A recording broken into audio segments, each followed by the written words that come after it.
Welcome back. We will start the final of the first FIDE World University Team Online Rapid Cup in a moment. I'm again joined by the tournament director, Grandmaster Bartek Macieja. Welcome again. Hello, Anthony. Hello, everyone.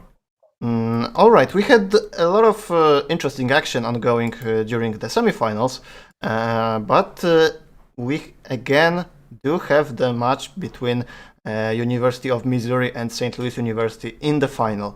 So that explains that they are probably the strongest teams out there. That's right. In the World Championships, we had first the individual championship with team standings, and in the first event, University of Texas Rio Grande Valley was placed first. In the rapid individual championship, again with team standings, University of Missouri was first. But then the top 4 teams qualified to that final stage, to the team events, and to play 2 additional events, which is called World FIDE Cup. That's what we are having today. And on both days, yesterday with the Blitz and today with the Rapid, University of Missouri and the St. Louis University qualified to the finals. Yesterday, University of Missouri won it. Let's see today who's gonna become the champion of Rapid. Yesterday it was decided only after the tiebreak, so today we might expect a lot more action, maybe another tiebreak, who knows. Let's check the lineups for the first mini-match. We've got for the University of Missouri on the first board Grigory Oparin. Yesterday he was also playing quite strongly. On the second one we've got Mikhail Antipov. He had some ups and downs yesterday, but managed some solid performance. Then Raya Harshit. He also had some ups and downs, as far as I remember. And then Olga Badelka. And the St. Louis team has the same lineup as in the semifinals, with Nicolas Theodore, Benjamin Bach, Stavrula Tsolakidu, and Kamil Khan Ali Marandi. I think the fourth board is really strong for the St. Louis team. I think both teams and all players are very strong, and that's why they are there in the finals. So I think the result is completely open. We will see what will happen today. I know St. Louis University wants to take revenge for the defeat yesterday, but again, it's a defeat in the final. So they are second in the world. You can't call it really a defeat. It's a big victory, big success to be second in the world. And they have already started. So yeah, we have the game, so let's jump straight to them. Let's take a look at the game between Grigory Oparin and Nicolas Theodore. E4 B6. What is this? Is it allowed in the final? Yesterday, Vladimir Fedoseev played the first move A6 and then the second move H6, and he played Rook A7, Rook A8. And he's so good that he won that game. So yes, nowadays I think it's a really bad example coming from the top of the world. And earlier when I used to play chess, it was not allowed. All right, but now maybe it is, especially this online event in rapid chess. We've got D6. Usually they go like E6 and then bishop to B4, trying to exploit the pin and attack the pawn. But Nicolas went for D6, knight f3, knight d7, bishop d3, e5. So some sort of a field leader setup, or maybe, I don't know, King's Indian. It's difficult. It's hard to tell. Yes, but White's position is always better. Bishop on g7 is passive. Yes, now the other diagonal is weak. Yeah, bishop a3. Of course, the short castle was forced because otherwise the bishop would get to a3 and enable black to castle. So we've got castles, and bishop still does come to the a3 f8 diagonal, but black wants to exchange those bishops. It's a clearly strategical decision. That's right, and it's a good decision for black. The bishop on e3 was very active. Now I think black has a good position. He's thinking now whether to capture with the king or with the knight. I think these are the 2 moves. King f8 and then followed by king g7 is one option. And then I want to move my knight to play queen e7, move my knight to c5. Or alternatively, I can try to move my Yeah, king g7 was played. I've got some connection issue with Grandmaster Macieja. All right, can you hear me? Yes, I am back. Yeah. Okay, some short lag, but we are fortunately back with the action. All right, king to g7. Can somehow white exploit that extravagant play for the from the black side? I'm not sure right now. It looks to me like white missed his chance. Now the position is more equal. I've got an idea. Knight to g5. Yes. Yes, that's really a great idea. Black will probably play rook e7. And I take on f7. Oh, that's good. But then h6 is... and then you give me check. Yeah, after rook takes, I go knight e6, and I get the fork. Yes. And in case of h6, I still get the same fork. Right, but was that... Oh, so king g7 was the last move of black. Okay. Yeah. Oh, okay. So maybe he missed it. Yeah, knight g5 is a nice trick. And if just queen goes to e7, I guess I will simply capture with the knight.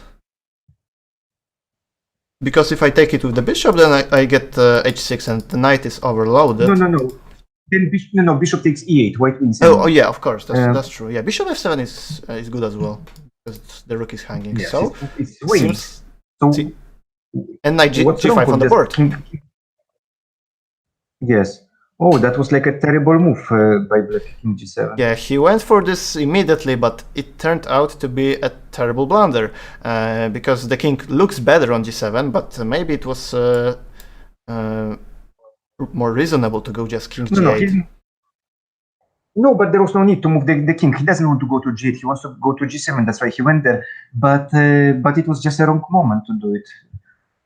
But what to do? h6? h6, yes. You can play h6. No problem. Yes, stopping the knight. And then king g7, queen e7. Yeah, and now Theodore is in trouble. And what is his choice? He went for h6 immediately, forcing the knight to capture, because if now the bishop takes, or does it force? Yeah, because then we take on e8, and he ends up being with knight and a bishop for the rook and the pawn, but his king is shattered. So it could be also... I would say, yes, very unclear position, the final one. But knight f7, let's see, so queen e7, so the knight is trapped on f7, but can black take advantage of this? Yes, that's a difficult decision, because... Queen d2, I would say. Yeah. What will you do if I play queen d2? It's kind of a double attack, because I'm also watching this d7, so you cannot make a move with the knight from f6. Like, you don't have a move knight g8, for instance, to protect your pawn. So how do I protect h6? I have to go g5, because if I do knight g8, then take. That's right. And my idea after g5 is to take it, because I can see I have many rooks which can go to the third rank. Yeah, and even rook d7 is too much. Just rook e3, go rook h3 and win the game, I guess. So let's see how... Knight h7 may happen, but somehow I think white should be much better. But and again, there is no need to sacrifice that knight. He played queen e3. Yeah, probably it's also good. I prefer d2 just to watch the d7 knight as well. Plus, maybe after g5, I can play h4. I don't have to sacrifice the knight. And after h4, I think I just win without any sacrifice. Yes, and he went queen e3, but Theodore went for just the passive knight g8, and he somehow seems to survive the worst. At least he's not getting checkmated, but it's still quite bad.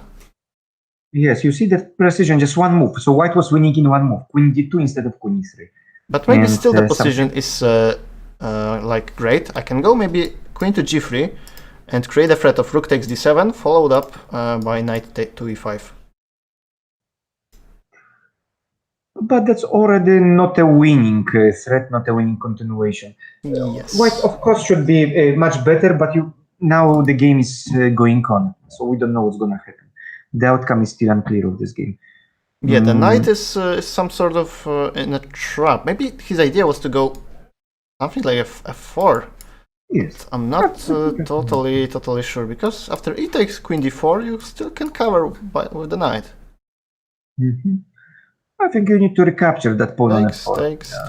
Takes, rook d7? No, it doesn't work. I don't know. Yes. f4 can be played, ef4, queen f4. The advantage of it is you want to take c7, you want to advance e5, maybe with rook f1 you will be able to protect the knight on f7. So indeed, such a move makes sense. But it is not a winning continuation for white. Queen d2 was a winning continuation, like winning on the spot. Queen d2, g5, and then h4. And it's just game over. All right, and now Oparin takes his time, so he spotted that his idea was not that great. And what he did make a move, and it is f4. All right. So a choice to be made now by Theodore. It's still tough. He takes f4. All right. Let's maybe see what's going on in other games of the final. Okay, let's go for Benjamin Bach versus Mikhail Antipov. We've got, of course, the favorite setup of Benjamin, and now queen to a4, trying to take advantage of the pin. By c takes d5, but of course d takes c4 is a crucial move. And Antipov goes with his pawns like a5, h5. That's an interesting attempt, at least. And the pawns go all the way up. Now there was probably no way to exploit that discovery on the queen, since if it were, then it would have probably happened. But b takes a3, queen takes a3. Can I make such a move like knight? There was some attempt. You know what, Antoni? White could have tried to play b4. Let's see. Okay, before queen. If queen takes, then I go knight d5. Queen d6, knight b6, attacking this, attacking this. It's not that easy still, because the rook is hanging on a1. But b takes a3 played by Benjamin, and I'm wondering whether a move like knight b5. Antoni, I think in the other line, the problem with this b4, a4, knight d5 was the move queen b2 for black. Yeah. And now it's a double attack. The queen is unprotected, and the knight is also hanging. So if you play knight c7, I will play king d8. If you take, I take with the pawn, and then your rook is already heavily hanging. It's not just an exchange; it's just everything. Yes, that's true. All right, but I'm curious whether the move like knight b5 was working here, because if I take, then I take on c8, but queen b2 probably still is a savior for... No, it's not. I take on b2, I give knight c7 check, I win the rook. Yeah, now... Okay, so what's the follow-up here?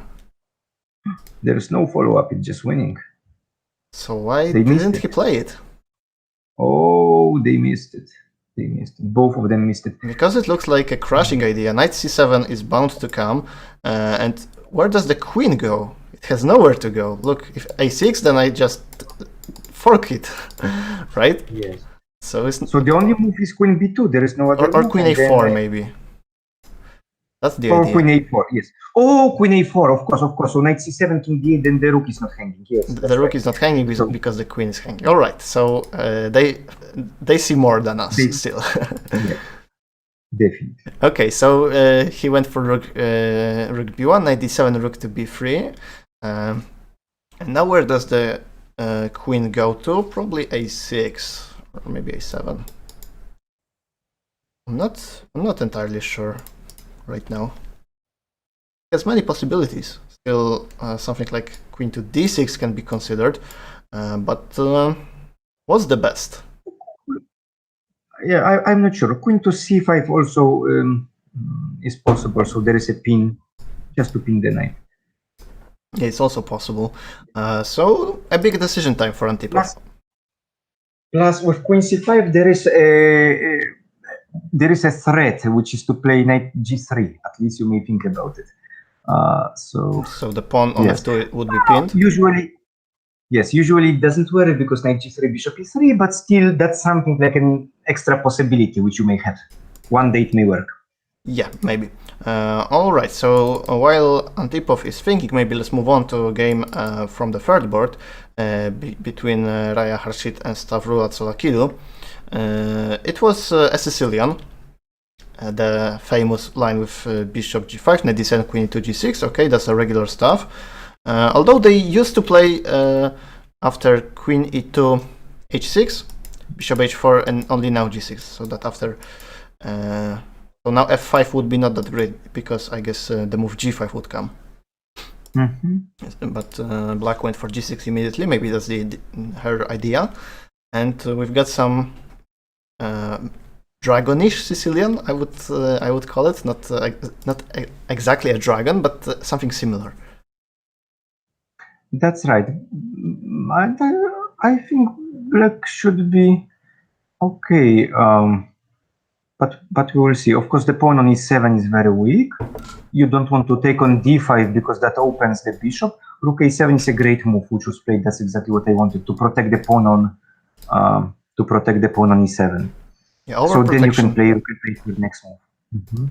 And hit the queen maybe. Okay, so that would be an idea for black. And look at what's white's clock. It's only 2 minutes 30 in comparison to black's over 6 minutes. That's a huge advantage. Maybe black can take knight h2. Knight h2 right now. Oh, is it like queen e3 maybe, and the rook hitting the rook on a7? Yeah, that's a good attempt for white. And if we take the rook on f1, then the rook on a7 gets dropped. So the fork does not work at all. Maybe not at all, but it doesn't work as good as we would like to. So what are the other ideas? Yes, rook f8 you can play, right? Go for that endgame. Yeah, rook. You don't want endgame.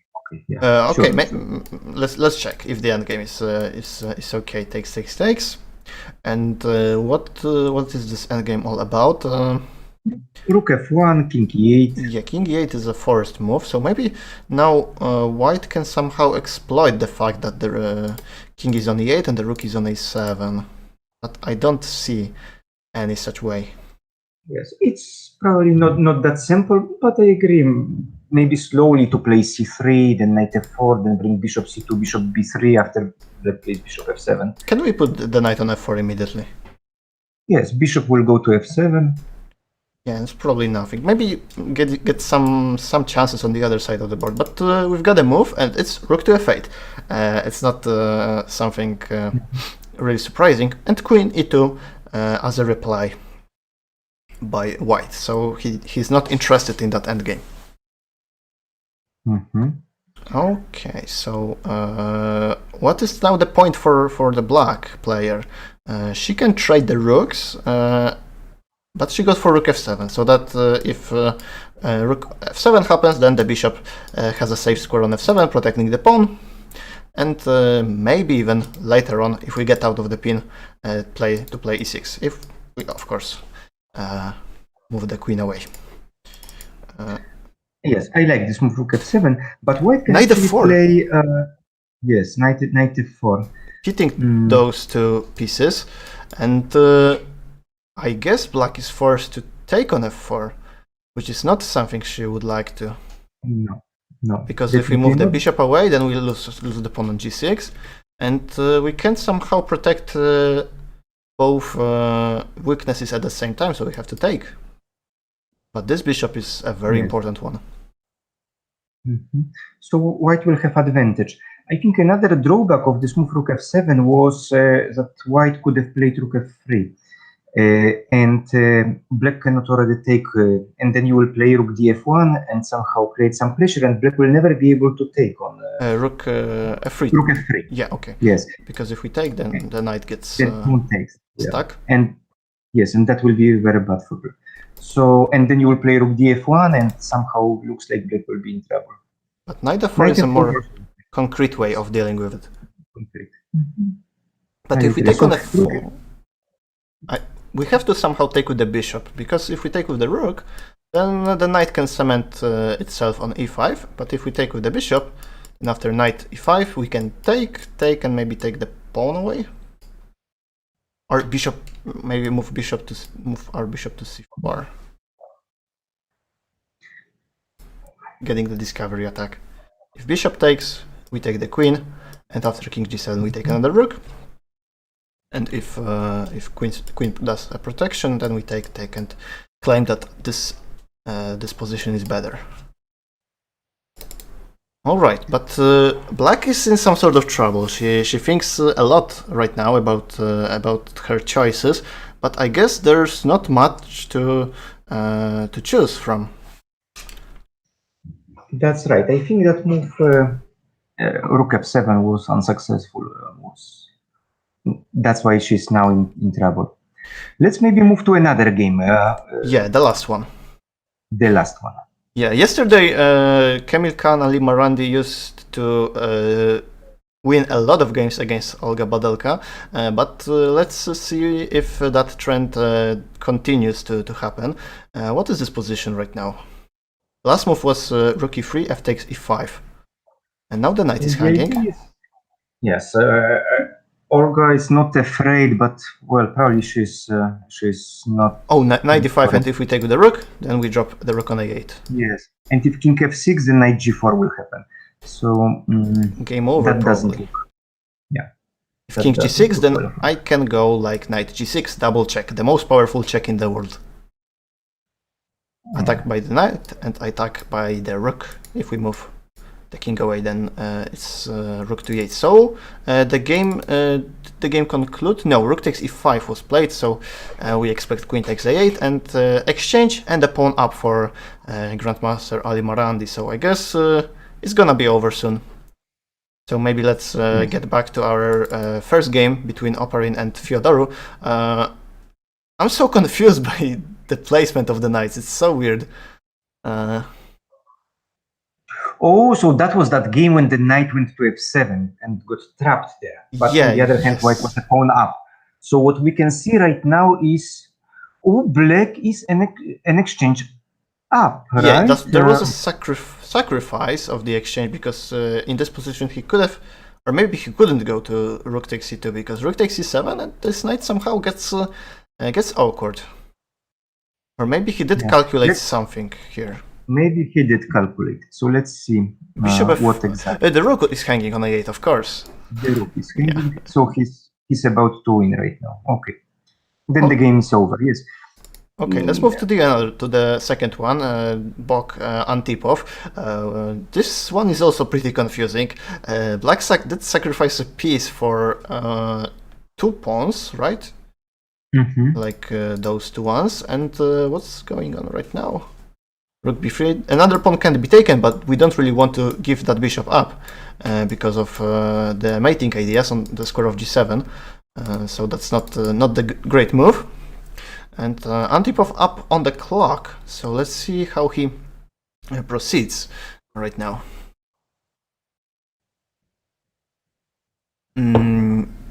Is it that piece sacrifice really working for him? What?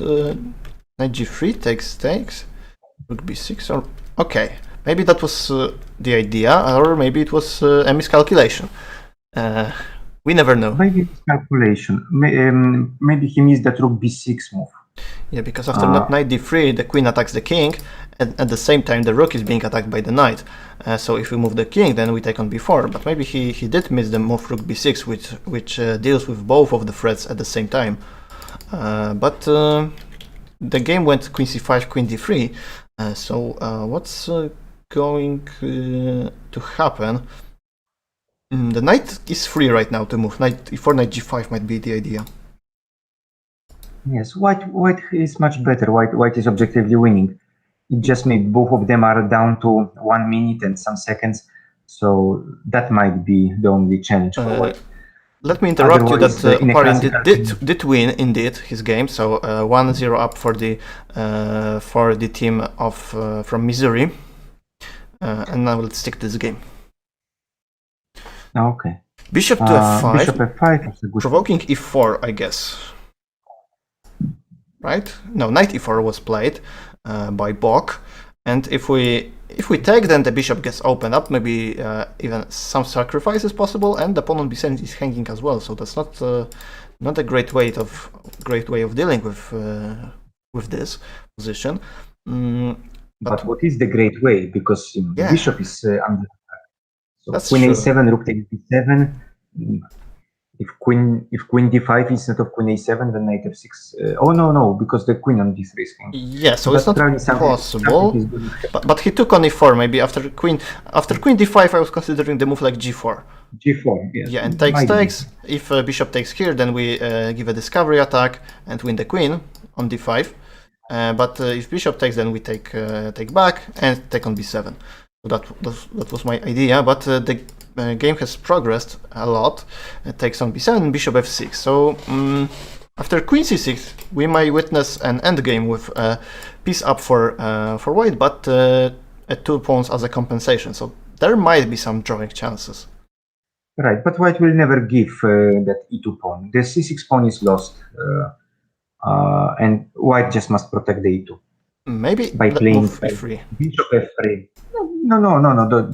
Okay, bishop f3 is possible, but I don't really want to take right now because it would still drop the pawn, and bishop. Rook c1, you have a move.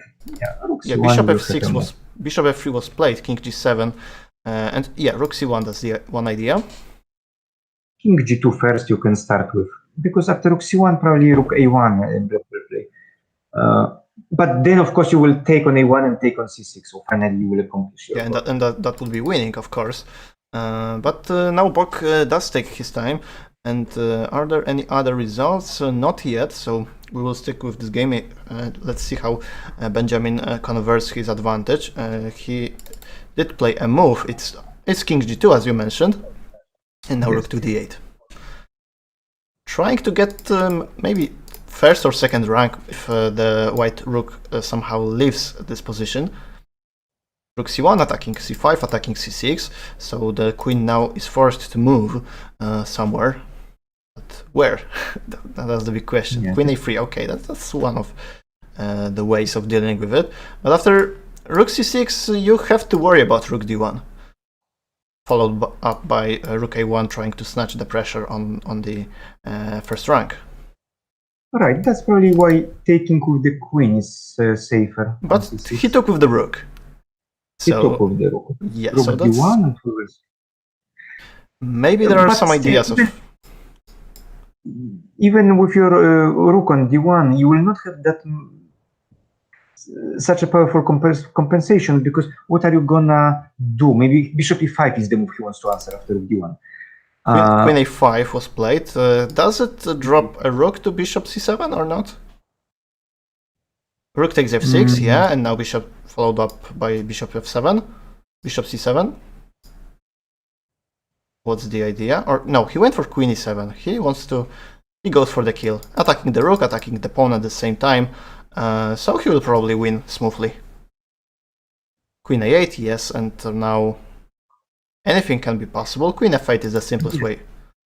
And rook takes f7. Yeah, that's a star move. And winning the game on the spot. So a very nice victory for Benjamin. And they have a lead for the time being, because Ali Marandi did win as well. So the last game standing is between Raya Harshit and Stavroula Tsolakidou. So what is this endgame? White needs to win in order to secure a draw in the match, but is it possible to win it?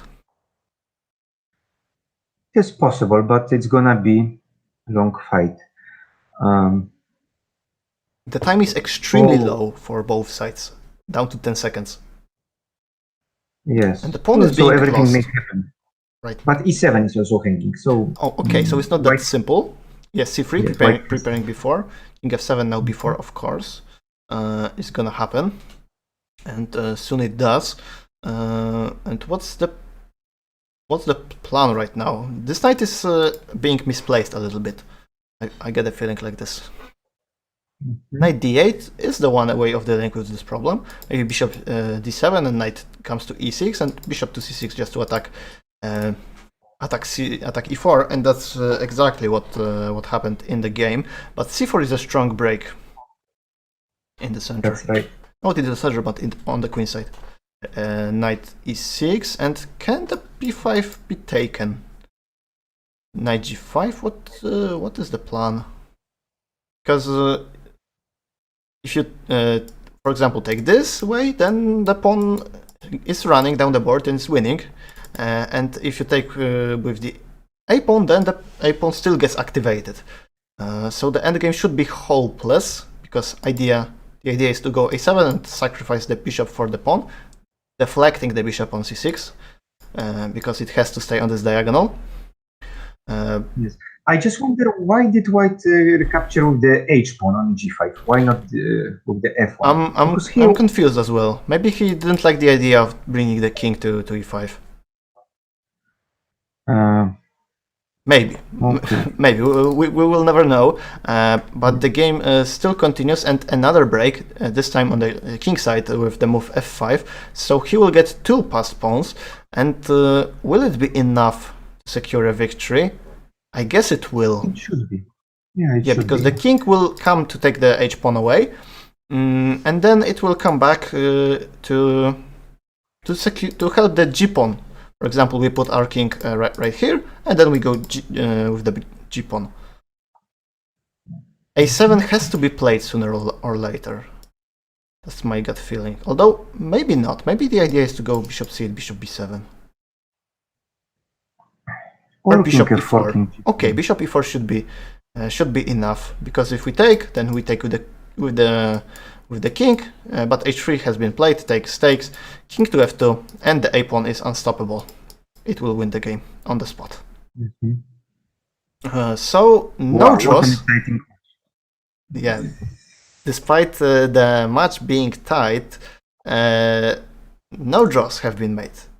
And all victories have been made by the white side. So white color has proven to be really strong in this particular mini-match. So we are really excited to see the second mini-match, which might decide our winner. But in case of another tie, there will be another mini-match as a tiebreak. Yep. And in case of the third tie, we would see one Armageddon game that will definitely end the match and result in a victory of one of the teams. All right, so maybe we can have a look at some of the games more deeply, because we have still 10 minutes to go to start the final mini-match. So what game do we want to look at in detail? Maybe that game on board 1 between Oparin and Theodore. Okay, so we finished our coverage at this point, claiming that white is significantly better. He's a pawn up, and at the same time his position is just better because the king is weak.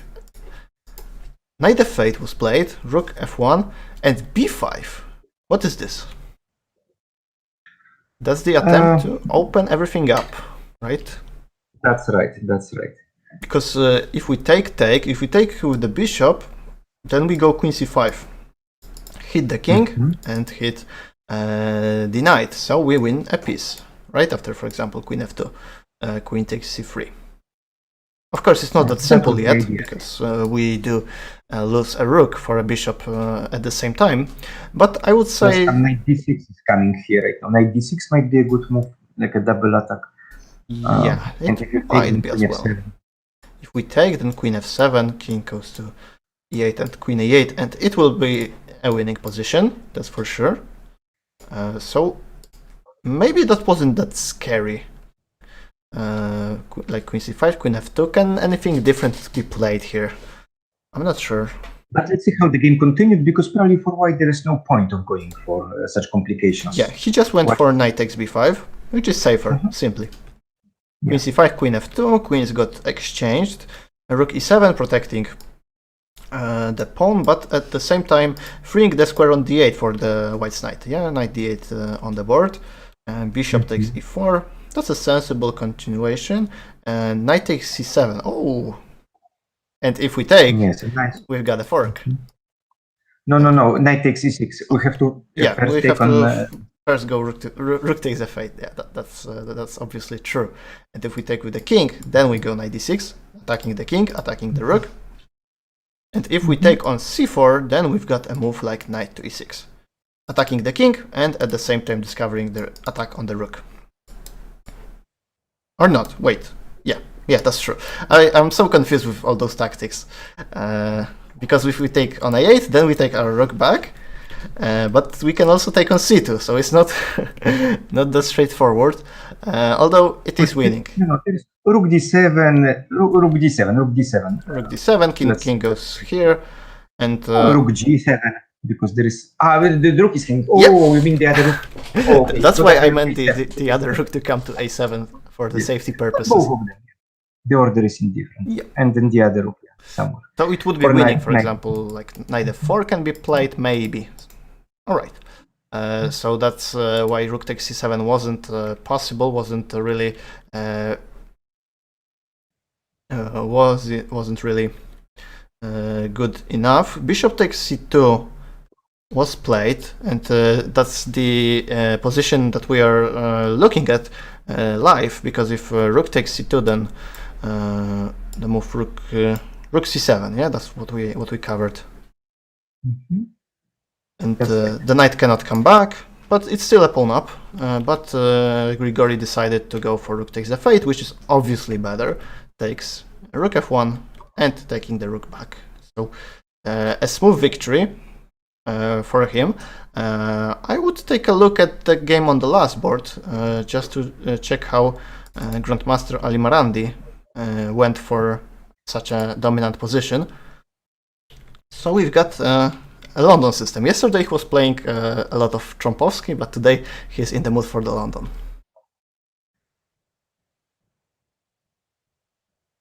Alright, so we have a standard variation. Now the move is, one move is queen e7 and the other one is the move b6 as chosen by Olga. Queen e2, bishop b7, rook d1, knight d7 is also standard play. Takes, knight d5, takes, knight g6, bishop takes, h takes g6, castles, and somehow this bishop on b7 is really passive, and the knight on e5 is really dominant. So I would say that white went really on top out of the opening. Yes, but such positions are also not that simple. On the other hand, I agree with you. Bishop on b7 is really bad. So black would dream to have that pawn on d6 and instead of d5 and keep the bishop alive. Yeah, and the pawn on d6 would also kick the knight away. So a double advantage. Then I would have preferred black, but with the pawn on d5, of course, white seems to be better. Yeah, all those tiny little details like a pawn placement is the clue, the key to mastery of chess. Knight d7, knight f3 takes. So we have a good knight versus bad bishop, a typical position. a5, queen g4, and Kamil Khan went straightforward for the attack.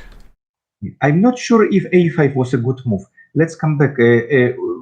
Because now black could have played something like g5. But then queen h5, right? Yes, I'm trying to play f6, but queen h5 probably is the... Yeah, it does hit the pawn on g5, and after f6, knight g6, right? Knight g6, yes. So that's not so great for them. Although the knight is trapped here. Yeah, but we know that it doesn't work. Yeah, h4. So white can play, yeah, even f4 I would try to open my... I like it more. Yeah, that's too dangerous for black. Yes. So again, probably that weakness, the problem of black's position is this pawn on g6. If it was on h7, maybe some moves like f6 could be played, and then maybe black was okay. Okay, let's take a look how it went. Knight g6, rook e8, rook d3, and now rook prepares to go either to h3 or to e3. So e5, d takes, bishop c8. Queen to h5, bishop f5, rook e3, and that's the position we were witnessing live. Oh, right. And yeah, it was quite smooth for the white player. So the opening was really important, like crucial, I would say, for the course of the game. I definitely agree with it.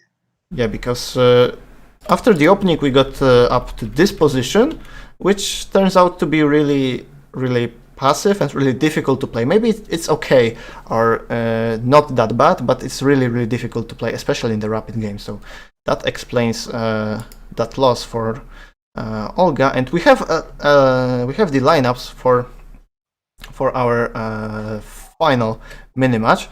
So it's gonna be the same lineup for the St. Louis University, but we have some changes for University of Missouri.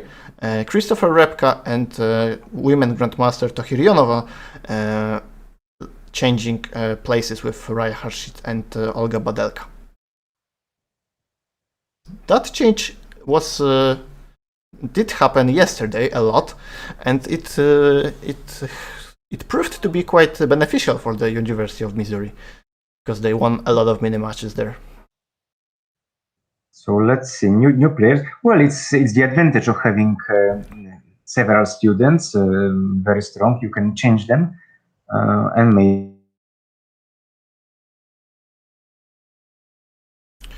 We've got some issues again, unfortunately. Maybe they will be solved maybe quickly. Can you hear me? They are solved.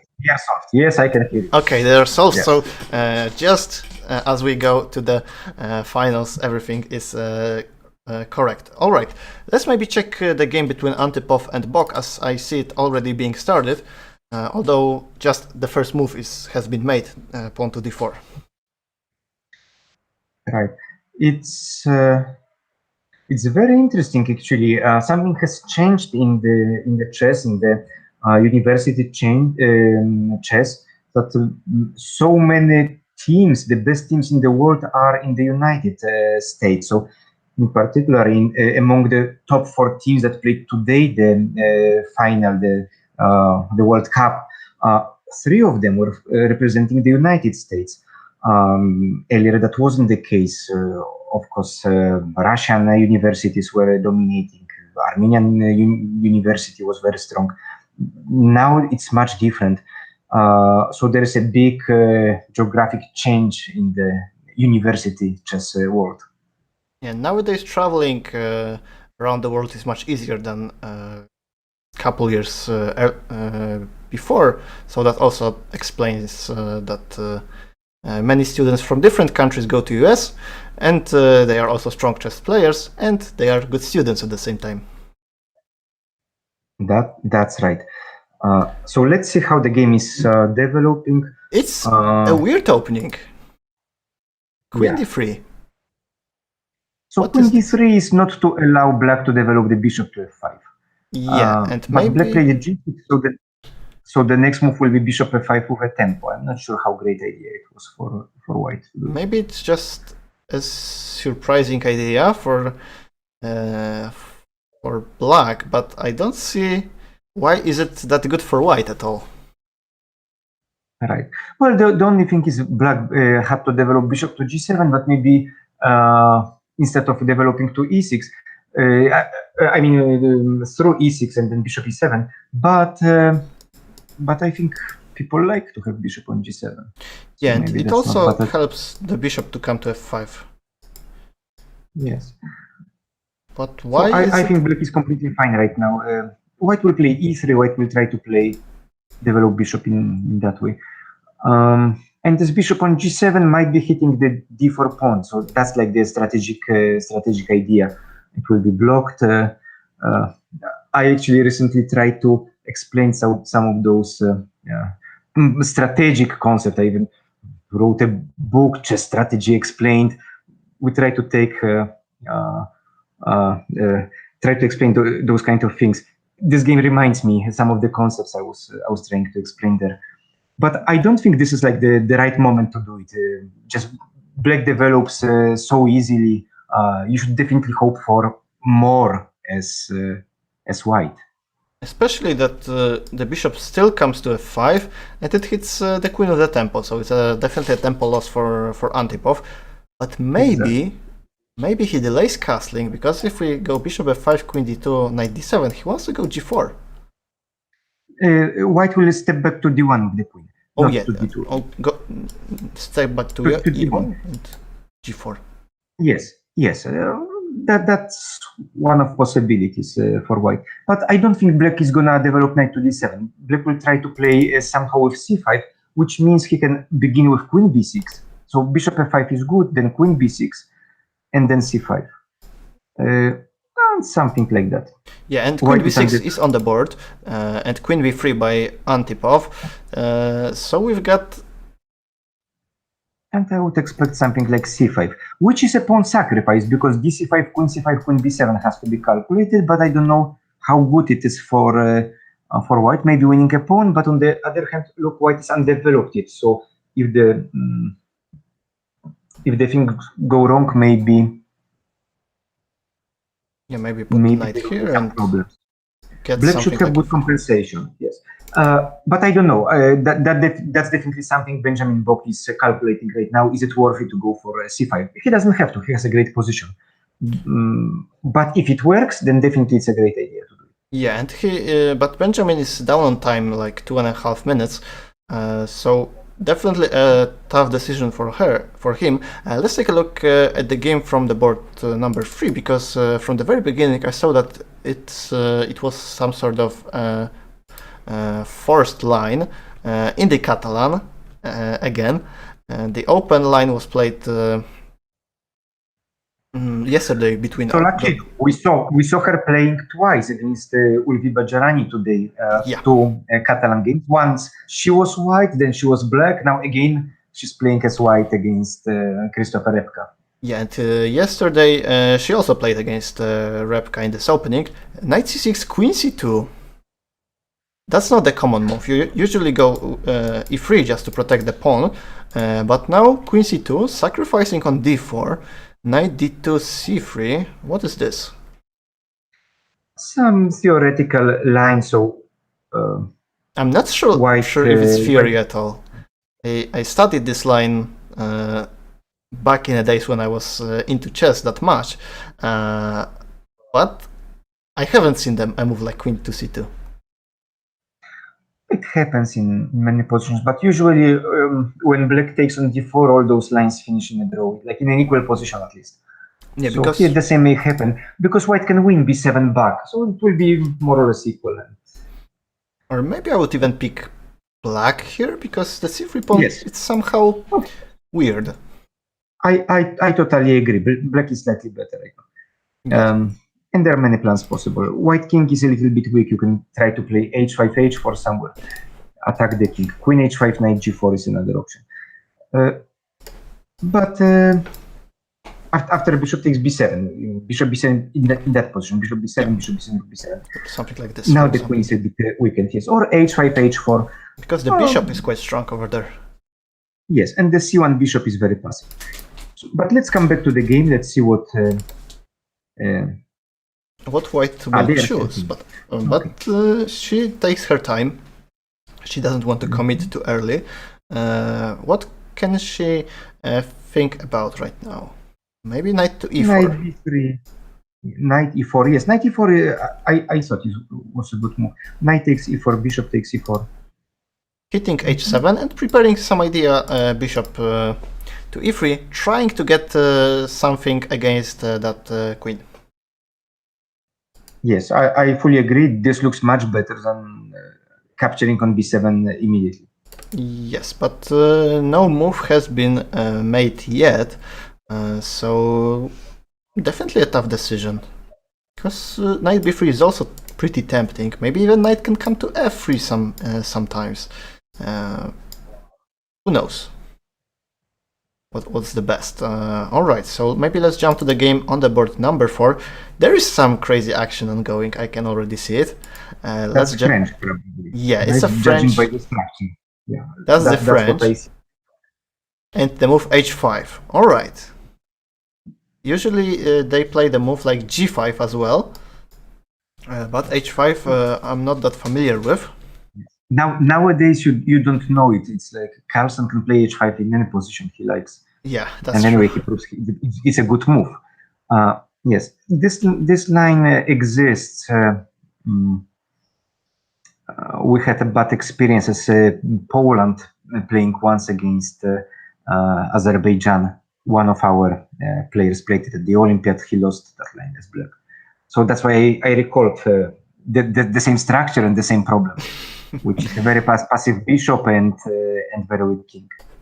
Although the central pawn mass can be Exactly. really dangerous. There must be something, otherwise nobody would go for it if it was just problems. Of course. There are some hopes. If the mass of the pawns advances, then of course black will be better, but it's unlikely to happen, unfortunately. I think black will have problems in this game. Yeah, now e5 is certainly not possible because it is covered twice and only being attacked once. But maybe in the future queen can come, maybe not to f6, because queen f6 will be met by something like bishop to e5. So yes. I would say some bishop h6, queen h4 is a probable line. Yeah, okay, let's take a look at it. Bishop h6, queen to h4, and that's indeed what happened, bishop to h6. So queen h4 is a natural follow-up, and if we take on g7, strategically looks like white is doing fantastically, because once again, good knight versus a bad bishop. But it's not that easy. Some rook e5 may happen right now, because I want to take advantage of the dark squares. Yeah, but and indeed, queen g5 going for an endgame or rook g5 going for some checkmate might be problematic. But Ali Marandi went for queen f6, and after takes queen to f4. So now he makes sure that the e5 square is being covered, and f6 trying to cover the square as black is not possible because it would lose a pawn on e6. But is there any other way of continuing in this position? Maybe preparing it, rook e8. And rook e8 has been played. I think rook fe8, yes. Yeah. Because rook ae8, I think what white wanted to do is to attack the c6 pawn. You see, black has problems everywhere. So that will be I'm not sure. Outcome. Yes. So probably that's why he played rook fe8, just to be able to use the other rook to defend the queen side. Yeah, that's definitely true, because if we now go something like queen c7, then for example f6, and if knight takes on c7, on c6, then we go rook c8, hitting both the queen and the knight. I like this line. Yeah, that's pretty instructive. And now a big decision for Tohirionova. Yes. Because again, if only black manages to queen c7 on the board. Queen c7, okay. Rook ad8 was played as black. Well, I like your move f6 more. That was a good move, because that's the main idea of black, to move the pawns. Now, nothing can stop black from playing e5. Maybe there was some tactical explanation of this. Like queen d6, hitting e6 and hitting c6. e5, knight takes c6. Maybe that's the point. But, okay, and if rook e6, then queen takes d5, okay. Maybe it works, but okay, let's take a look at how the game goes. Rook a to d8 and rook a to c1, protecting the c3 pawn just in case, so that later we can jump and take the pawn on c6. So I would say that white's position is significantly better, and that would be maybe not a big surprise, but that would be definitely quite a shock for Ali Marandi, since I guess he hasn't lost a game in either Blitz nor the Rapid World Cup finals. It's a very important moment now of the game. Black played f6, the move we're discussing. Black is ready to play e5, and if white continues with knight takes c6, then rook c8 happens, and black wins.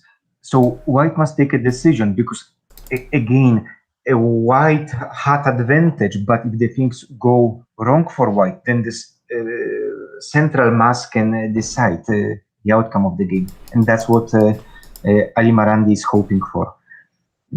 Let's see what white can do. Like, I would think about some move like c4, that first move that comes to my mind. But then probably black can play e5, and that's the line which has to be somehow calculated. Is it good for white or is it good for black? Can I sacrifice a piece, or is it too much? I guess it is too much. You may you can try that. That's exactly what I was thinking of, and I don't think it's that clear. So let's try to take it on d5. On Take, d5, take. and take on e8. Take on e8. Yeah, take here, and I need to take the rook. All right. Yes. What is this? And then take on c6. And bishop moves maybe f5, or maybe e6, or f5 is okay. It's a good square. What I can say, probably there is not enough compensation. The pawns are not going anywhere. So queen b6 was played, attacking c6, now making sure that after rook knight c6 there's no rook c8, and after rook to c8 the pawn on a6 can be taken, and indeed was. So then e5.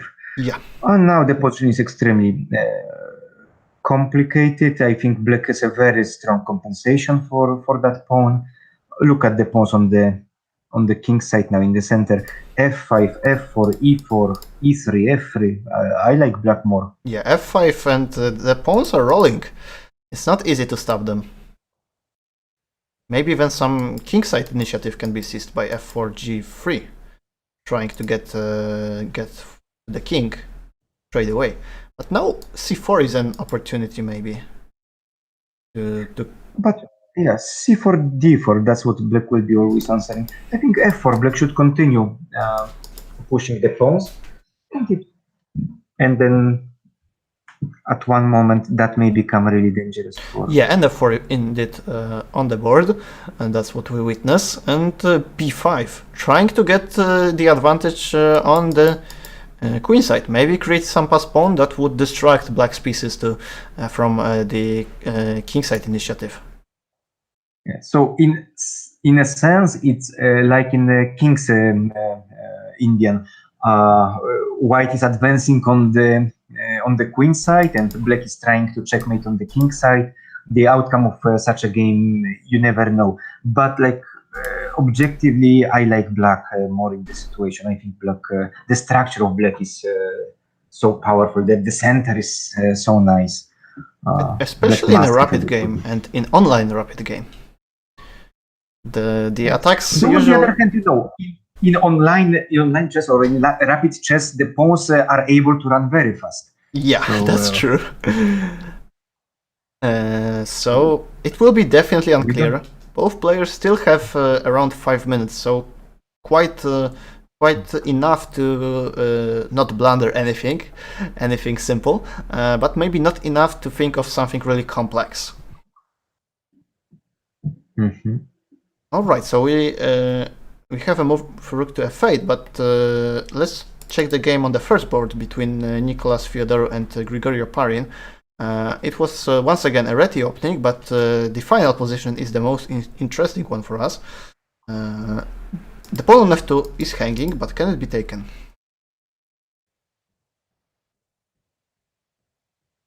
The pawn on f2. All right, looks like white is better in this position. White is 2 pawns up, as I can see. So if black wins the f2, still white will be a pawn up. But I think the biggest issue will be the pawn on d5, which is a passed pawn and might cause a lot of problems to black. Yeah, if we take with knight on f2, then what's the follow-up? Even queen e6 check, and let's try to see what's going to happen in this endgame, which is definitely better for white. And then e7 and knight d5. I will protect my pawn, and I will be still, in addition to my extra pawn, I will have that passed pawn in e7. Yeah, so not that easy for black to find a good way of defending, and let's remind, he's 2 pawns down, so it's a very difficult situation for him. Yeah, I think Theodore is is close to win. Maybe what black needs to do is to try to play rook a to e8 to activate his rook and also to take all the squares on the e file right under control. The e4 square, the e6 square. So then after knight takes f2, yes, there is no queen e6 check, so black will have some counterplay. Rook takes f2 has been played. That's queen e6. That's a good. And you see queen e6. That's exactly what I was afraid of. That pawn might be dangerous. But now it's a better version of it for black because the knight is already on d3. Yes, white rook cannot go to e1. All the lines are blocked. So this endgame is not that bad as the previous one. So let's see what happens. Rook e8 probably, but white will play what, e7.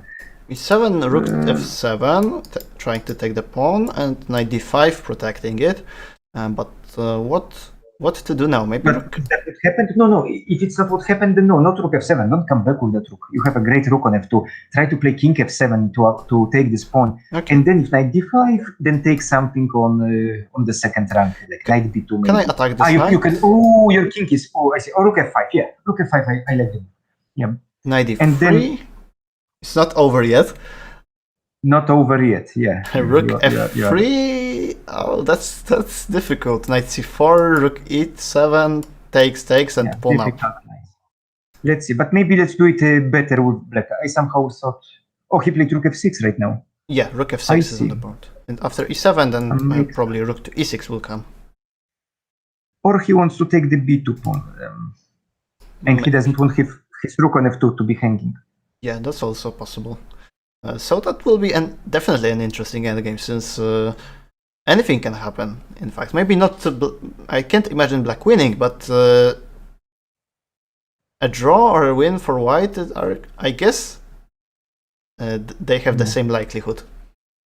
White is definitely better in this position.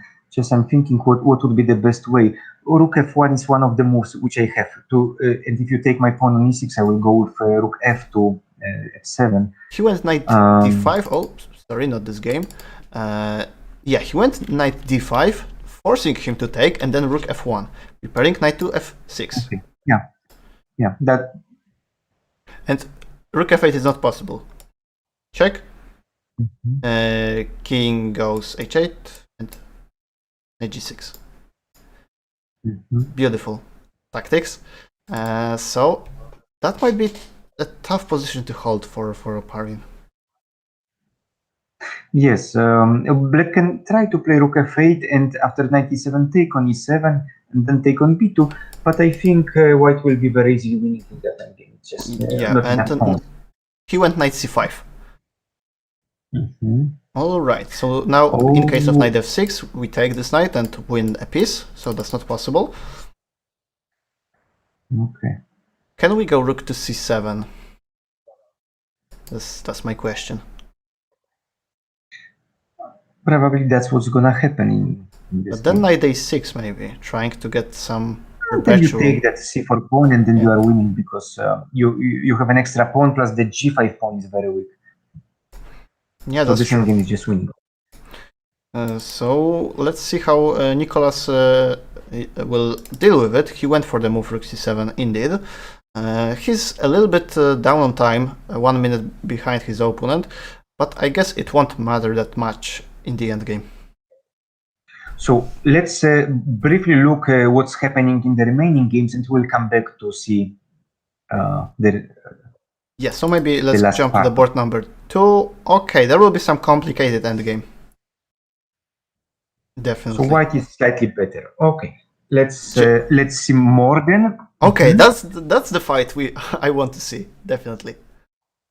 Oh, okay.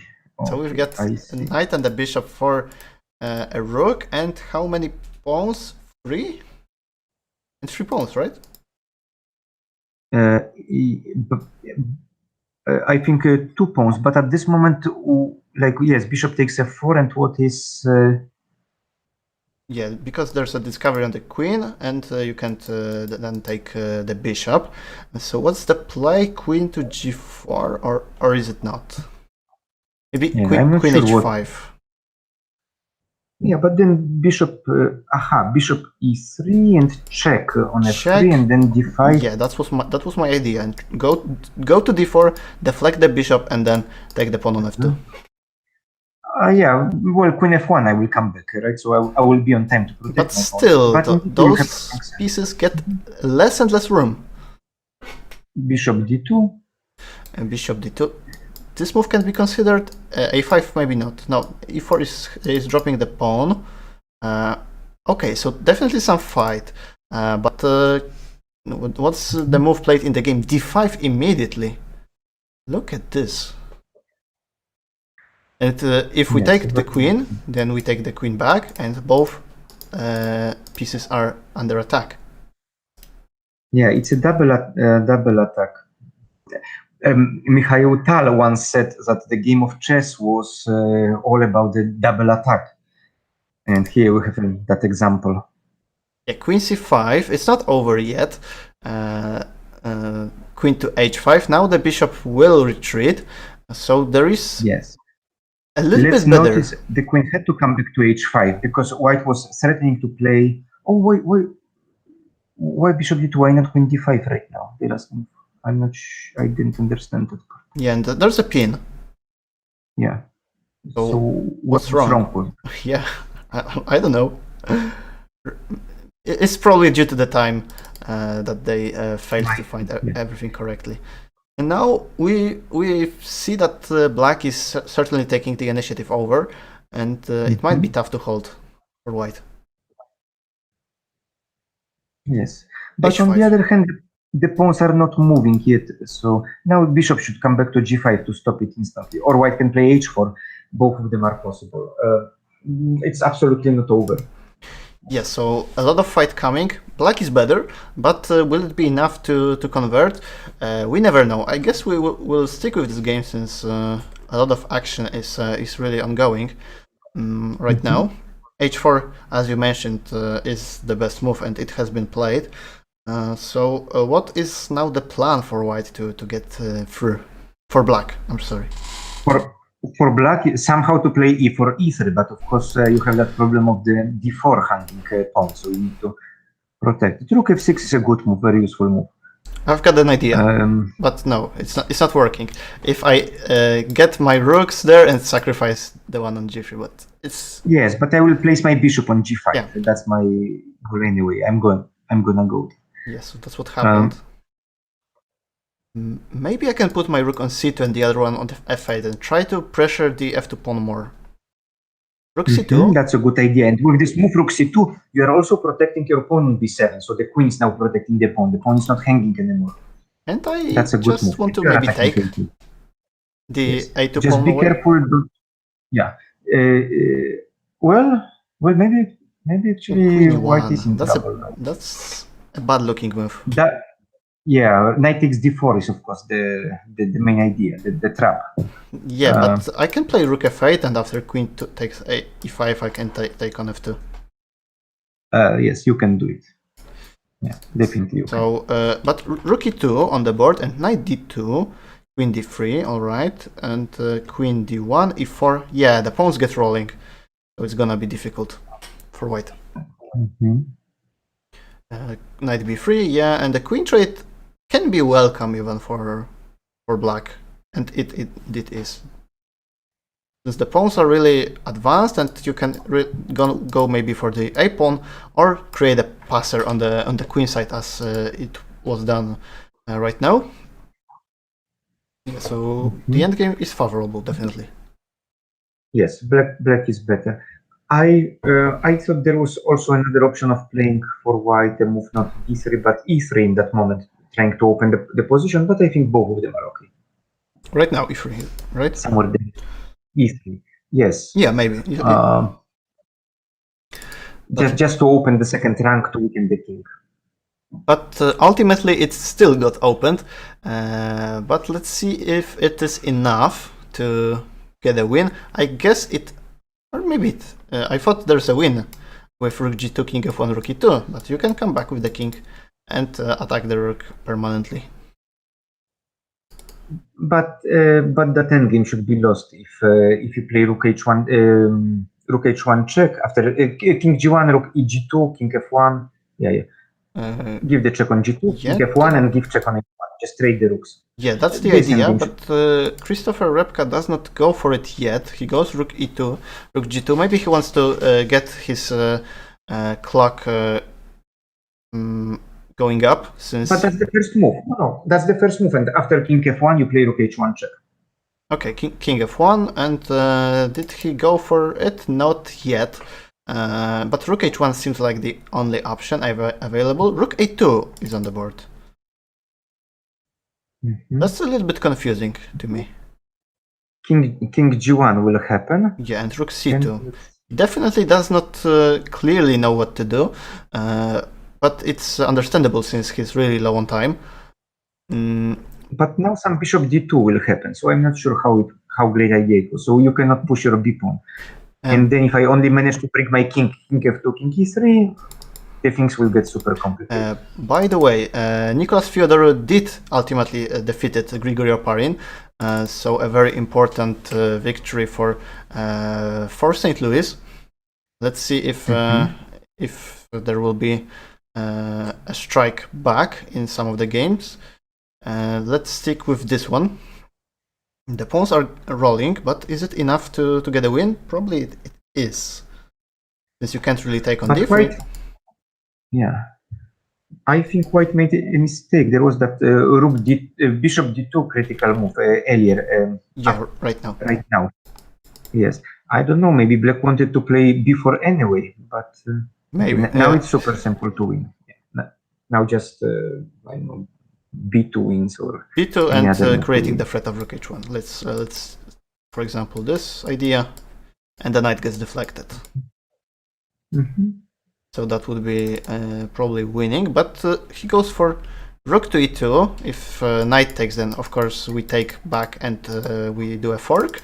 But Stavrula went back with the king, so it's not that easy still.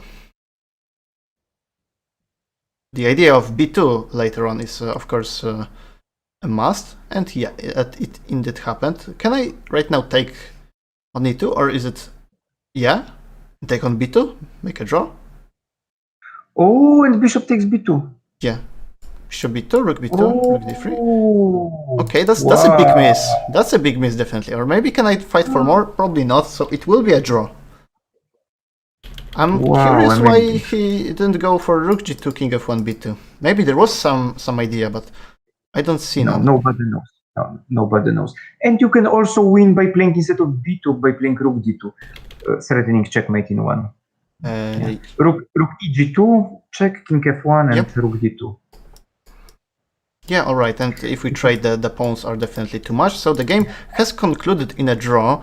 The game on the board number 4 is a draw as well, so it all comes down to the game between Antipov and Bach. It is also concluded in a draw, so I guess we have a champion. The St. Louis University won their second mini-match against University of Missouri 2.5, 1.5, and won the entire event. So that's a revenge for yesterday's loss.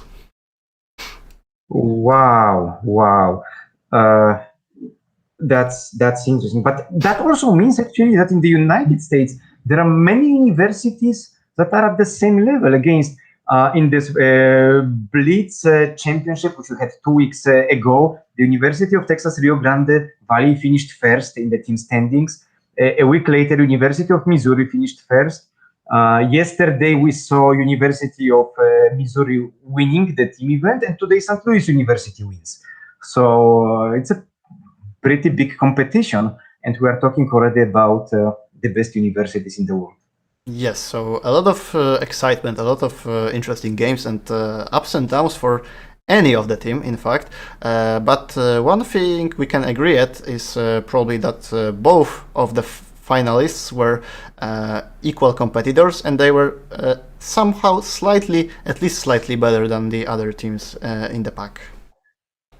That's right, but we can also see that sometimes one game or even one move could make the difference. Like we saw that game of Christopher Repkarada making that terrible blunder in the mistake in the very end of the game.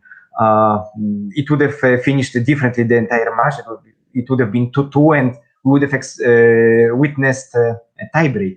But because of that blunder, I think he forgot about his rook on e2 that it was hanging, because he put it earlier, White couldn't take it, and just the rook stayed there, and that was terrible. Yeah, it was mainly due to due to him being low on time, and he also failed to convert earlier, and he got probably really nervous. So that mistake is understandable. Yes, but it cost the potentially this World Cup trophy for the University of Missouri. The trophy was won today by the St. Louis University, one of the best universities in the United States, both academically and in chess. In the United States, in 1 week, we'll have our national championship. And of course, St. Louis University is their University of Texas Rio Grande Valley as well. So we will have very soon in 1 week another opportunity for a rematch, and we will see how it goes. All right, and that's the final tournament of the entire event of the World University Online Championship. So how can we sum up the entire event? Amazing success, unbelievable success. When I offered to organize that World Championship, and also I suggested some proposals, some changes to the regulations, I expected it would be a successful event, but I didn't know it would be that successful, because we had almost 1,000 participants playing in the World University individual Blitz Championship, almost 900 playing in the Rapid Championship, World University Rapid Championship. And they represented so many countries. So we had about 100 countries represented in total, about 1,200 unique students participating. That's really a lot for university events. And probably another conclusion, which wasn't clear to me at all, was because it's again the first time ever when there is a university standing. So all students in individual events would also represent their universities, not directly their countries. And it turned out that the United States has the strongest universities, chess universities in the world right now. It wasn't obvious to me. I expected some Russian schools or some Chinese universities would do very well in this event, but no. Again, yesterday and today, among the top 4 universities in the world, 3 of them were from the United States. All right. In case you have any last questions for this broadcast, please feel free to ask. We do check the chat on FIDE and on Chess24. And I would say the event was really exciting to watch. A lot of interesting moments and unexpected results as well, both in the individual competition and in the team competition today. And as you mentioned, one move is a game changer. Anything can be different. Only the one move. That's right. And not only in the finals today, the same was valid for the semi-finals, when also the matches were very, very close. And one move, one game, or one decision. For instance, in the semi-final match between the University of Texas Rio Grande Valley and the St. Louis University, Alicja Śliwicka had to take a decision whether to accept a threefold repetition or keep playing. She decided to repeat moves, and eventually, she didn't know it, but eventually the team lost. She had huge advantage. She could have continued playing and maybe winning the match, and then maybe the University of Texas Rio Grande Valley would be the one in the finals of this event. So very, very close. It means there is no like one favorite in the world, like one university dominating over all others. No, it's pretty equal. There are at least a few universities at a very comparable level, which actually is great. And I truly hope FIDE will continue with this event, and we'll see more individual championships or purely team versus team events like we saw today. But hopefully in the fall or maybe next year, FIDE will organize like a big World University Championship of team playing versus team. Yeah, we definitely hope to see more of those events, especially when the pandemic is over. We would love to see some maybe hybrid competition with the online qualifiers and the finals over the board. That will be great to watch. Yes, that may happen. This year it was impossible to organize hybrid events, and the reason is because students take most of their classes online, and some of them live in different cities, different states, for instance, in the United States, or even in different countries. Some students, as we could even see today, they are from European countries. So you cannot gather them. You can't ask everybody to gather on campus because nobody is there. Everybody takes classes online. Hopefully already in the fall semester, if not, then in the spring 2022 semester, the things will get closer to something which we knew as normal life, and hopefully then we can have those hybrid events or maybe face-to-face events. All right, so I guess that will conclude our broadcast. Thank you a lot, Bartek, for joining me today. It was a great pleasure to host that event with you. Thank you very much. Maybe in my final word, let me thank some people who did a really great job. So first of all, I would like to thank FIDE for trusting University of Texas Rio Grande Valley and awarding us that prestigious event. Secondly, Grandmaster Pavel Tregubov was in charge of this preparation of this event from the beginning on behalf of FIDE. He did a really tough job. FIDE helped a lot with the registration process. Imagine 1,000 students, you have to check, register them, then check their eligibility. Are they really students? Do they take classes? Is it really a university? Lots of job.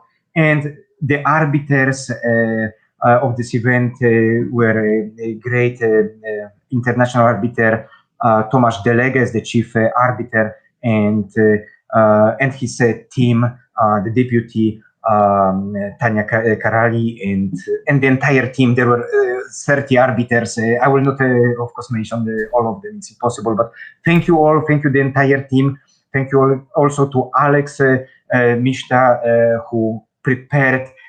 He was not present on this Zoom. Nobody really could see it, but he did a lot of work during the preparation stage for this event. So thank you all. Thank you, the entire World Championship team, for making it happen. And I hope you enjoyed to watch the event, and I hope students enjoyed playing. We actually received already some emails with very positive feedback. So I really hope we just started something new, something amazing, which will continue in the following years. So thank you, everybody. Thank you to all the viewers who watched the broadcast, and hopefully we will see each other soon in the other events like this. Goodbye.